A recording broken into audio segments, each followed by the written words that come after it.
Hello friends. Actually இது என்னோடய friend ஒருத்தர் அனுப்பிச்சு இந்த சார்ட்டில் என்ன இருக்குது அப்படிங்கிறத கொஞ்சம் எக்ஸ்பிளைன் பண்ணுங்கன்னு கேட்டிருந்தாரு.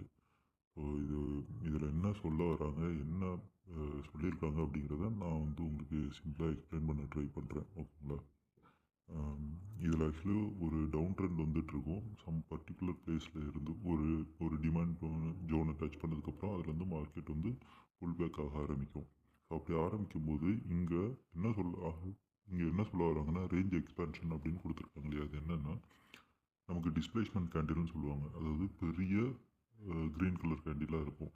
இதோட மீனிங் ஃபேர்வெலி கேப் வச்சு ஒரு பெரிய க்ரீன் கலர் கேண்டில் க்ரியேட் பண்ணியிருப்பாங்க. இதுதான் நம்ம டிஸ்பிளேஸ்மெண்ட் கேண்டில்னு சொல்லுவோம். ஸோ இந்த மாதிரி ஃபார்ம் பண்ணதுக்கப்புறமா மார்க்கெட் கொஞ்ச நேரம் ஒரு இடத்துல கன்சல்டேஷன் ஆகும். அதுதான் ரீகான்ட்ராக்ஷன் அங்கே மென்ஷன் பண்ணியிருக்காங்க இல்லையா? இது மார்க்கெட் ஒரு கன்சல்டேஷன் ஆகிற ஏரியா. இந்த ஏரியாவை நீங்கள் ஒரு பாக்ஸாக மார்க் பண்ணிக்கிட்டீங்க அப்படின்னா, இதை பிரேக் பண்ணும்போது நம்மளோட என்ட்ரியை ப்ளேஸ் பண்ணலாம்.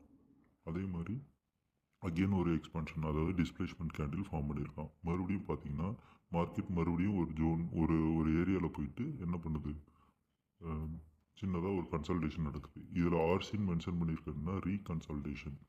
ஸோ இதுவும் ஒரு பாக்ஸாக நீங்கள் மென்ஷன் பண்ணி மார்க் பண்ணிக்கிட்டீங்க அப்படின்னா, இதை பிரேக் பண்ணும்போது நம்மளோட என்ட்ரியை ப்ளேஸ் பண்ணிக்கலாம். ஸோ ஒரு ட்ரெண்டை ஃபாலோ பண்ணுற ஒரு அப் ட்ரெண்டில் இருக்க மார்க்கெட் இது மாதிரி கண்டினியூஷனாக நடந்துக்கிட்டே இருக்கும். ஸோ இந்த இடத்துலலாம் நம்ம என்ட்ரி எடுத்துகிட்டே இருக்கலாம். இது நம்ம நிஃப்டி சார்ட்டில் எங்கே இருக்குது அப்படிங்கிறத நம்ம பார்க்கலாம். ஓகே, இப்போது அடுத்து நம்ம இதை நிஃப்டியில் எங்கே இருக்குது அப்படிங்கிறத பார்க்கலாம். இது ஜனவரி 20ஆம் தேதிக்கான சார்ட் ஓப்பன் பண்ணியிருக்கோம். ஓகேங்களா? இது நம்ம இதுக்கு முன்னாடி பார்த்தது அப் ட்ரெண்டில் பார்த்தோம். இது டவுன் ட்ரெண்டில் பார்க்க போகிறோம். ஸோ இங்கே பார்த்தீங்கன்னா பெரிய பெரிய ரெட் கலர் கேண்டில் கொடுத்துருக்காங்களா? இதுதான் அந்த எக்ஸ்பான்ஷன் மென்ஷன் பண்ணியிருந்தாங்களா அந்த கேண்டில்ஸ். இப்போ நான் மார்க் பண்ணுறேன் இல்லையா? இதுதான் கன்சல்டேஷன் ஜோன். இந்த கன்சல்டேஷன் முடிஞ்சு அந்த பாக்ஸை பிரேக் அவுட் பண்ணும்போது நமக்கான என்ட்ரியை ப்ளேஸ் பண்ணிக்கலாம்.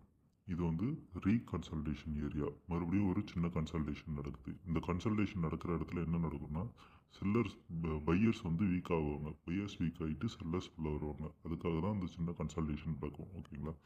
மறுபடியும் பார்த்தீங்கன்னா மறுபடியும் ஒரு கன்சல்டேஷன் நடந்திருக்கு. ஸோ ஒவ்வொரு வாட்டியும் இந்த ஜோன்ஸை மார்க் பண்ணிட்டு இதை பிரேக் பண்ணும்போதெல்லாம் நம்மளோட என்ட்ரி ப்ளேஸ் பண்ணோம் அப்படின்னா நமக்கு இதில் சக்ஸஸ் ரேட் அதிகமாக இருக்கும்.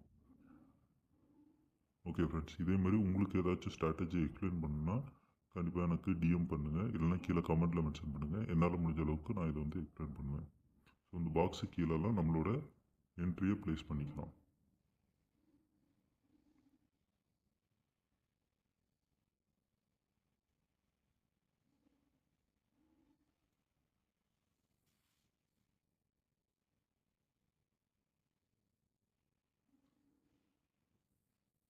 நான் இந்த மாதிரி இடத்துல பிளைண்டாக என்ட்ரி எடுக்க மாட்டேன். நான் என்ன பண்ணுவேன்னா, இதில் என்னோட ஓன் ஸ்ட்ராட்டஜி இருக்குது.